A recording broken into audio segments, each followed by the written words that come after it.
First off, congratulations to Front Row Motorsports and Michael McDowell for locking themselves into the playoffs. Secondly, no, I don't think McDowell is going to win a championship this year. They've made it to the playoffs off of a win before, but this is a whole lot different because the team has been running the best they ever have. And it's not like they're one-hit wonders. They've been upping their performance really since 2021. If you've been watching NASCAR since the early 2010s, it's pretty cool to see Front Row doing way better, but if you've been watching since the early 2000s, it's unbelievable to see how far this team has gone. Front Row started off as Means Jenkins Motorsports under a partnership with Jimmy Means. This also included restaurant entrepreneur Bob Jenkins, who would eventually become the owner of what is now known as Front Row Motorsports. He owns around 150 franchises, including Taco Bell, Long John Silver's, and A&W locations. He wasn't satisfied being a partner. Instead, he wanted to run a team. The team's first 4 seasons consisted of not only multiple drivers, but manufacturers as well. All these cars I'm showing you are not from different teams. It's all Front Row Motorsports. In 2009, they finally settled on a full-time driver in the late John Andretti. The partnership with Earnhardt Ganassi Racing helped get that team more off the ground. This also marked the first year Jenkins started using his restaurants as primary sponsors. 2010 would mark the beginning of the team's current identity, switching from Chevy to Ford, and was about to begin a new partnership with Roush Yates. Travis Kvapil and David Gilliland began driving full-time for the team in 2010, and let's not forget, part of Kevin Conway's infamous rookie season driving the famous Extends car took place at Front Row for a total of 21 races. The duo raced full-time again in 2011, but from 2012 to 2015, the team would have a new driver pairing. David Gilliland would stay, but former Roush Racing driver and Cup Series winner David Reagan joined the team, where a season later, with help from his teammate, got the team its first win at Talladega Superspeedway in the 2013 Aaron's 499. With David Gilliland's help, they were able to make a last lap pass, earning the team its first 1-2 finish. It was also the first time the 34 had won a race since Wendell Scott in 1964. 2012 to 2015 definitely had moments of improvement, but also some growing pains.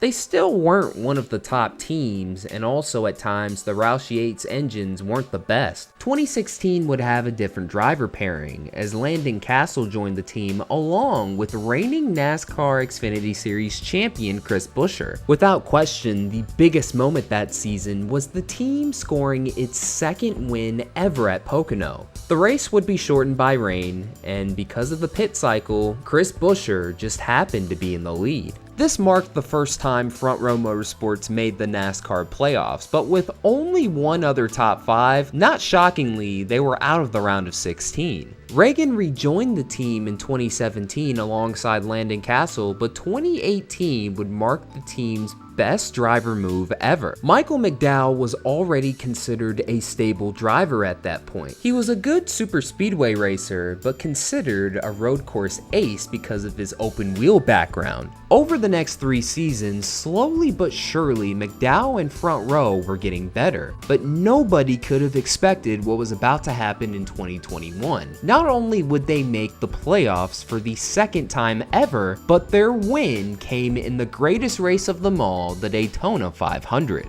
It was McDowell's first career Cup win in his 358th start. A 100-1 underdog winning the Great American Race is one thing, but continuing the momentum is another. They finished top 10 in the first 3 races, and even though they were bumped out of the round of 16 again, you really felt that this team may be on the rise with the upcoming next gen.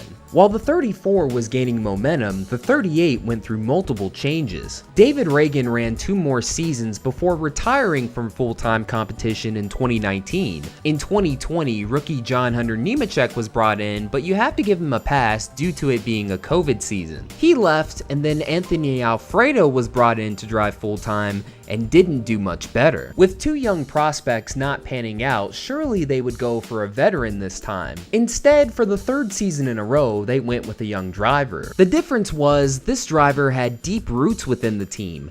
Todd Gilliland joined Front Row Motorsports in 2020, driving in the NASCAR Truck Series for 2 seasons. Before joining Front Row, he was considered a failed Toyota prospect, and was also well known for telling Kyle Busch to basically F off after his first win. Hell yeah! I never thought I was gonna win. You guys are the best! Kyle Busch, you can stay in your fucking motorhome! While 2020 saw improvement, 2021 was his best season, scoring his second career win at COTA. While he put together some good performances, you didn't feel he was Cup Series ready. The team thought otherwise. While he only scored 1 top 5 and 2 top 10s, he did a lot better than most were expecting, showing flashes of promise throughout the season. Meanwhile, McDowell scored the team's most top 10s in its history with 12. Crew Chief Blake Harris really made that team better as a whole, but after he left for Hendrick Motorsports in 2023, you expected the team to take a dip. Turns out, the exact opposite has happened.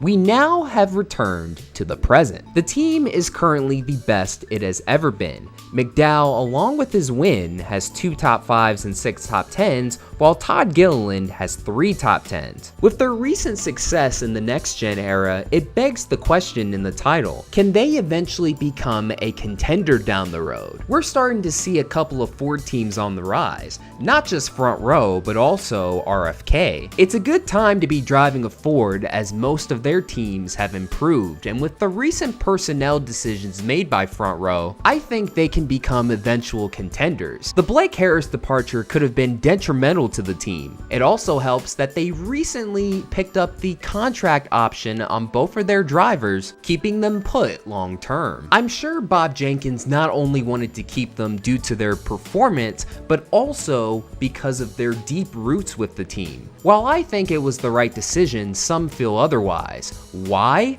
Because of Zane Smith. In his first season driving in their Truck Series program, he won the championship, and this year is going for back-to-back. He's also made multiple Cup Series starts for them this year, as Todd Gilliland failed to find sponsorship for some races, so Zane Smith took over instead. They were exploring options for a third team, but since they couldn't find any sponsorship and didn't want to deal with the hassle of having a rookie, they went the other route. Smith's plans for 2024 haven't been announced yet, and only time will tell if this turns out to be the right or wrong decision. Out of the young drivers in their stable, some fans feel Zane Smith is the guy to help elevate the team, while others say Todd Gilliland. But right now, McDowell's the top driver, and all feels right within Front Row Motorsports. With the drivers and personnels locked in for a while, I think this team has enough talent to take it to the next level. It'll take a few years, and perhaps McDowell will either be near or retired at that point, but I truly think it's a realistic possibility.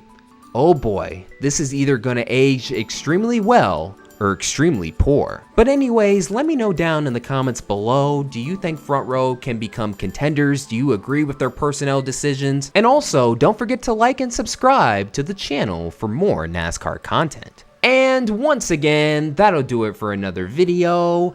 Thank you guys so much for watching. This is Black Flags Matter. Catch you next time.